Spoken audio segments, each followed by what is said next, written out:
बोली कि अब संतुलन मेरा बनेगा। गगन कहता है कि शिव शक्ति के मिलन से अब नया जीवन सजेगा। हिमांचल जी ने जब ये सुना तो हिमांचल जी तो घबरा गए। माता ब्रह्मचारिणी, सकल जगत का मंगल करने वाली, शाश्वत सत्य की ध्वजा फहराने वाली, परम तपस्विनी ब्रह्मचारिणी, माता के अडिग संकल्प, अखंड तप और दृढ़ ब्रह्मचर्य के बल ने हमें तप, त्याग और धैर्य की प्रेरणा दी है। जो भी जीव अपने जीवन में नियम, संयम, ब्रह्मचर्य साधना को धारण करता है, उसके लिए इस संसार में कुछ भी असंभव नहीं होता। तो ब्रह्मचारिणी मैया का जो जन्म है वो कहाँ हुआ था? ब्रह्मचारिणी मैया का जन्म हिमांचल जी के यहाँ हुआ था। हिमांचल जी जो राजा हिमालय जी थे ना, उन्हीं के यहाँ ब्रह्मचारिणी मैया का जन्म हुआ था, जिन्हें हम हाँ बिल्कुल बिल्कुल सही, जिन्हें हम पार्वती मैया भी कहते हैं। पार्वती मैया भी हम उन्हीं को कहते हैं और उन्हीं को हम ब्रह्मचारिणी मैया भी कहते हैं। तो जब पार्वती मैया का जन्म हुआ तब नारद जी आए।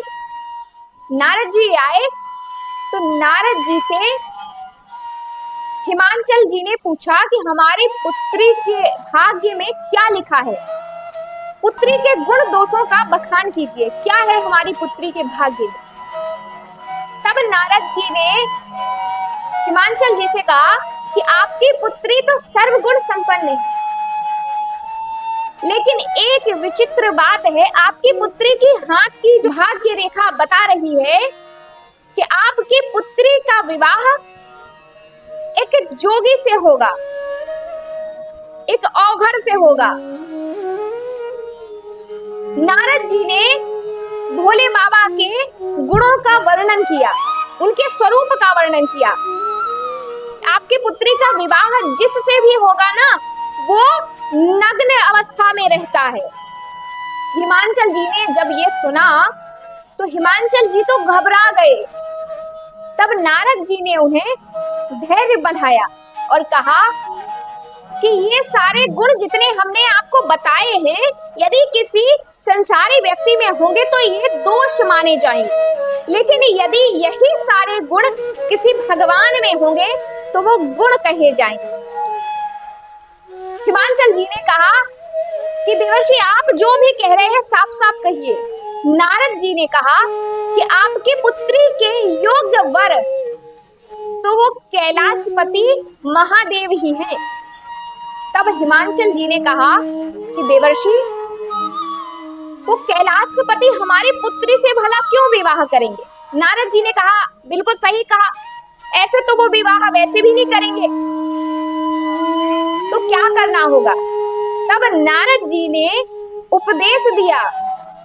क्या उपदेश दिया?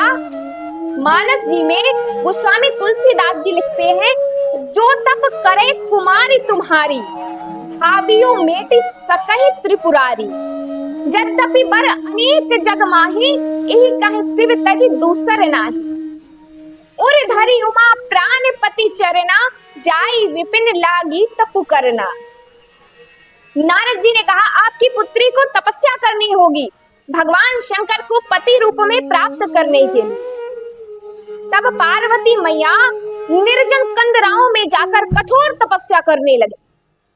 इतनी कठोर तपस्या कि प्रथम वर्ष में केवल कंदमूल खाकर और दूसरे वर्ष में शाक, हरी पत्तियां ग्रहण की, तीसरे वर्ष में सूखी बेल पत्ती ग्रहण की, चौथे वर्ष में घास और तिनका का ही सेवन किया, पांचवें वर्ष में तो केवल सूखे पत्तियों का ही सेवन किया और फिर बाद में उन पत्तों का भी त्याग कर दिया और केवल वायु का ही आहार करने लगी। इसीलिए पार्वती मैया का एक नाम अपर्णा हुआ। माता दिन रात ओम नमः शिवाय मंत्र का जाप करते हुए घोर वर्षा ऋतु में भीषण ग्रीष्म ऋतु के ताप को सहन करती हुई कड़कती ठंड में नदी तालाब के ठंडे जल में खड़े होकर तपस्या करती। माता के इस कठोर तपस्या को देखकर ब्रह्मा विष्णु आदि देवी देवता भी अपने तप को तुच्छ मानने लगे। तब सभी देवी देवताओं ने ब्रह्मचारिणी मैया की जय जयकार करी और उनकी सराहना करते हुए उनसे प्रार्थना की कि हे ब्रह्मचारिणी मैया, आप हम सभी को भी तप, संयम और भक्ति की शक्ति प्रदान कीजिए। पार्वती मैया की इस कठिन साधना को देखकर सती मैया के वियोग से विरक्त समाधि में लीन भोले बाबा भी प्रभावित हो गए। तब जाकर शंकर जी ने सप्त ऋषियों को आज्ञा दी। उनसे कहा कि आप जाकर पार्वती जी की परीक्षा लीजिए, क्योंकि पार्वती मैया का जो पिछला जन्म था सती मैया का, उस जन्म में सती मैया ने भगवान राम जी को देखकर उन पर संशय किया था, उनकी परीक्षा ली थी। इसीलिए भोले बाबा आज पार्वती मैया की परीक्षा ले रहे। सप्त ऋषि गए और पार्वती मैया से भोले बाबा की नाना प्रकार से बुराई की, उनकी खूब निंदा की। अरे आप उनके लिए इतना तप कर रही हो, वो आपके योग्य नहीं है, वो तो कैलाश के वासी है, उनके पास घर भी नहीं है रहने के लिए, आप कहाँ रहोगी उनके साथ। अरे खाने की बात करें तो वो कुछ भी खा लेते हैं, कोई नियम संयम नहीं है उनका। आप कहाँ इतनी सुकोमल है और आप उन्हें अपने पति रूप में प्राप्त करना चाहती हैं, जिनके तन पर स्वयं कोई वस्त्र नहीं रहता, वो हमेशा नग्न अवस्था में रहते। आपको क्या वो रखेंगे? आप उनके लिए अपना समय व्यर्थ मत कीजिए, आप अपने घर लौट जाइए। नाना प्रकार से भगवान शंकर जी की ही आज्ञा पर सप्त ऋषियों ने उनकी निंदा, लेकिन हमारी मैया का तो संकल्प अटल था, उनकी भक्ति अटल थी और मैया की अटल भक्ति और तपस्या से प्रसन्न होकर अंततः भगवान शंकर ने उन्हें वरण किया। गंधर्व देवता और ऋषियों की उपस्थिति में शिव पार्वती जी का दिव्य विवाह संपन्न हुआ। इस पर संत जनों के भाव है कि कैलाश से उतरे शंकर, आज स्वयंवर की बेला है, हिमगिरी की कन्या के संग आज प्रेम का रेला। तप की तपन अटल समर्पण का आज प्रतिफल आया है। पार्वती ने शिव को अंततः वर रूप में पाया।